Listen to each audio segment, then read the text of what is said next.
Well, these are two of the Lovejoy columns that were saved, along with the 6 paintings that are on them. They're here at the Elizabeth Lowe Courtyard here on Northwest 10th and Everett. But there are several other columns that are stored on private property near here that could be lost to development. My name is Bob, and this is a picture of me. Portland director Gus Van Sant used the Lovejoy columns in his breakout film Drugstore Cowboy. The images of animals, trees, and religious figures were painted by Greek immigrant and rail yard worker Tom Stefopoulos between 1948 and 1952. So before the Pearl District was here, it was an important piece of the history of this neighborhood.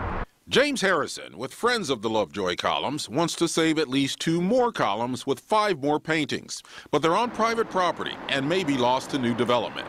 So I tracked down Mayor Charlie Hales, who pushed for preserving the first 2 columns in 1999, when he was the city commissioner and the Lovejoy ramp was demolished. Is there anything the city can do to help preserve the columns that can be preserved? The city can certainly help with that, just like we did the first time around. And if there's a developer or a property owner who would like to make that kind of a public art element of their project, that's how we succeeded before. Maybe we could do it again.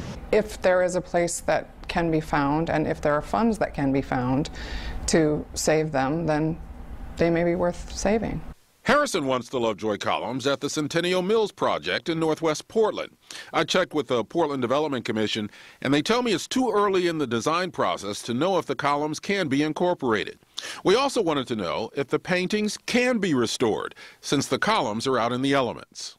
But through advanced conservation techniques, we can basically clean off what's there now and put the paintings back like they were. Saving a big piece of Portland's history.